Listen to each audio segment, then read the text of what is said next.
Checking in today at Bussero Bottoms Taxidermy. I just want to share with you one of the things I love about taxidermy is getting the whole story behind the kill, getting the customer's perspective, and when they come and pick their product up, they really tell you the whole ins and outs of what happened. Once we preserve that mount, it preserves it for the lifetime of the moment. And this here elk hide that we tanned it here for Nate, and Nate brought this in, and he's going to tell us a little bit about his elk and the story behind getting that elk. Well, we went out to Colorado. We're here in Michigan. Headed out to Colorado and elk hunting in December, and it was a lot of fun chasing around the mountains looking for elk, and finally found a herd of them. And I wound up shooting this there, which is a small elk, a really small elk. But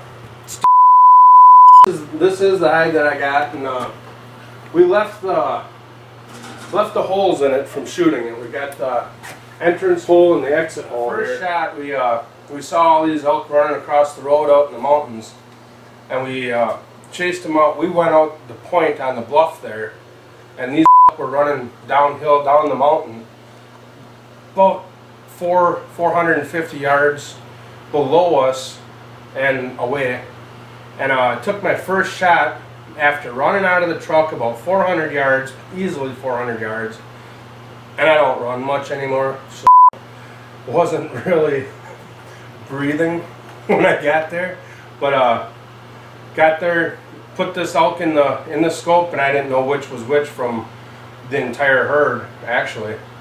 And went ahead, shot this one, got it in the leg. It was just a really lucky shot that I actually hit it in the leg. But then we were able to find it. We went all the way around down the mountain and into the valley there, and it had laid down in a gorge, and one of the guys that I was hunting with wound up finding it, and it popped up, and luckily I was able to just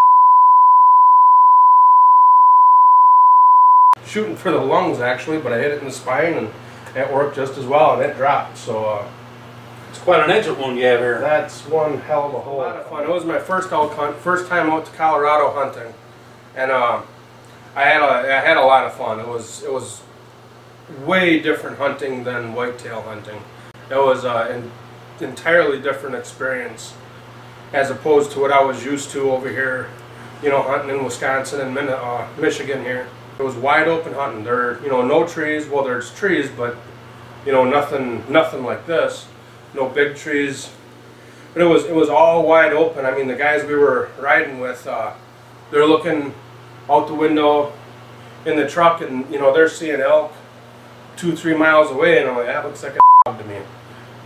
That's a monster elk out there. We're actually out in Unit 10 in Colorado. There's a deer management area, and or a elk management area, and they have some huge bucks out there.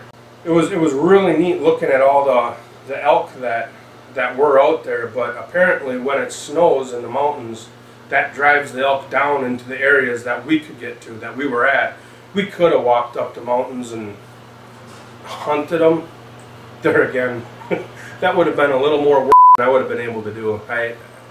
Being at that elevation and getting all excited, I did work out. I did a little bit of exercise and stuff before I went. Apparently nowhere near enough, but it was something else. I mean, even to think about climbing up the mountain with your gun in your pack, and then oh, now we're gonna bring an elk or two down. Yeah, that's a whole for real hunters, I guess. What was your reaction from Connie when you took that home? She thought it was interesting. She really thought it was pretty cool. Yeah, she actually likes it. She said, well, what are we gonna do? Are we gonna make a throw with it or something? And she just put it around her shoulders the other night when it was cool. And I mean, it's warm. It's like literally warm. It'd be great if it was twice that size, but that's kind of the, or you know, throw it on the back of the couch. But there again, the cat likes it a little too much to be on the couch, so it's just an interesting thing to have in the house at night when you get up and holy shit. Okay, I know what that is. I'm real happy with the way it looks. I'm really Thanks, happy Nate. with the way We appreciate that story. If you'd like to preserve your memory of your hunt or trapping experience, we can always do a beautiful skin like this for you. A lot of people take coyotes, badgers, raccoons, make beautiful pilts or open mouth rugs with it, but if we can help you, give us a call. Bussero Bottoms Taxidermy. Area code 269-683-7501. All right, here's the number. Thank you, Nate.